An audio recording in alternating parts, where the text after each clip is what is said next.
The Harrington mansion was famous in the city not only for its towering marble pillars and gold-lined corridors, but for the chaos brought by the millionaire's twin sons, Evan and Ethan, two whirlwinds of mischief who had single-handedly destroyed the confidence of 16 professional babysitters in less than 4 months.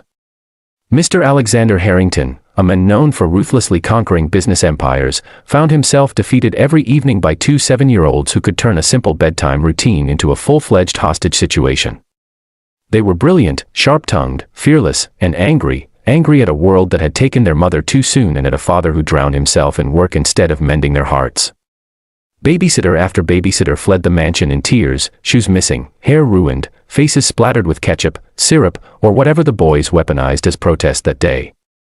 Mr. Harrington had nearly given up when Rosa Martinez arrived, a quiet maid from a humble background, polite, diligent, always keeping her head down as she dusted the chandeliers or folded expensive linens she could never afford.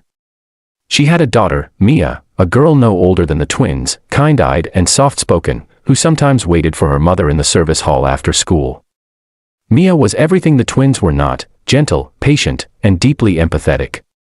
They first crossed paths by accident when Ethan tripped over a marble step and scraped his knee. Rosa panicked, fearing she'd be blamed simply for being nearby, but Mia walked up calmly, knelt, and placed a band-aid on his knee with the gentleness of a mother bird mending a broken wing.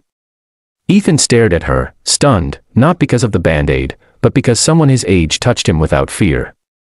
It was the first softness he had felt in months.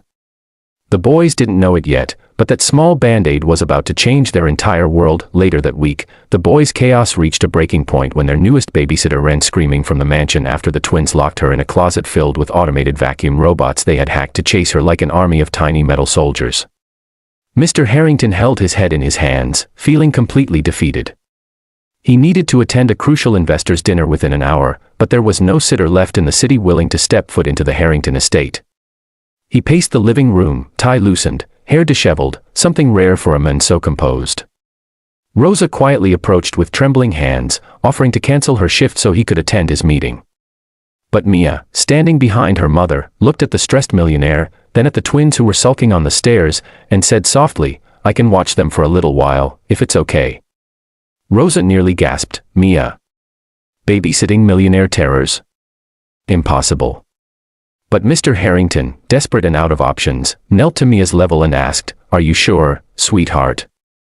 "They're a lot." Mia smiled shyly. "They just need someone to understand them." And for the first time in months, the boys didn't protest. Not a single word. They just stared at her like lost puppies who had accidentally found a familiar smell. Mr. Harrington hesitated, but something in Mia's calmness soothed him. He left reluctantly, praying the mansion would still be standing when he returned. What happened next became the moment the mansion staff whispered about for weeks. The twins did not rebel. They did not scream. They did not break a single vase. Instead, they followed Mia into the playroom, unsure of why they felt compelled to behave. Mia didn't order them around like other babysitters. She sat cross-legged on the floor and gently asked, "Do you miss your mom?" And everything changed. Evan's chin trembled as he nodded, and Ethan's eyes filled with tears he quickly wiped away in embarrassment. For so long, they had felt unseen, unheard, misunderstood. But Mia wasn't afraid of their grief or their anger. She simply listened. And then she talked about her own life, about being raised by a hard-working single mother, about feeling lonely sometimes, about wishing she had someone to talk to. The twins sat quietly, absorbing her honesty like thirsty soil drinking the first rain of the season. 1 hour passed, then 2, then 3, and by the time Mr. Harrington returned, anxious and prepared to witness disaster, he instead froze in the doorway, shocked. The twins were sound asleep, curled on each side of Mia as she gently patted their hair, humming a lullaby her mother used to sing when life felt too heavy. Mr. Harrington stood there speechless, jaw open, unable to believe what he was seeing. These same boys had once launched spaghetti at his face during a family therapy session. Now they slept peacefully as if they had known safety all along. Rosa, standing behind him, covered her mouth as tears welled in her eyes, not from fear, but from pride. Somehow, her gentle daughter had accomplished what no professional caregiver, child psychologist, or behavior specialist could. She hadn't tamed the twins. She had understood them. Mr. Harrington watched Mia, amazed by her kindness, her warmth, her natural ability to soothe the two children he loved but could never reach. His heart softened as he whispered, "How did she do that?" And Rosa, voice trembling, replied, "Because Mia sees the world with love, sir. Even when it doesn't love her back." At that moment, Mr. Harrington realized something profound. Maybe what his sons needed wasn't discipline or strict routines or highly paid experts. Maybe they needed someone small, gentle, and kind.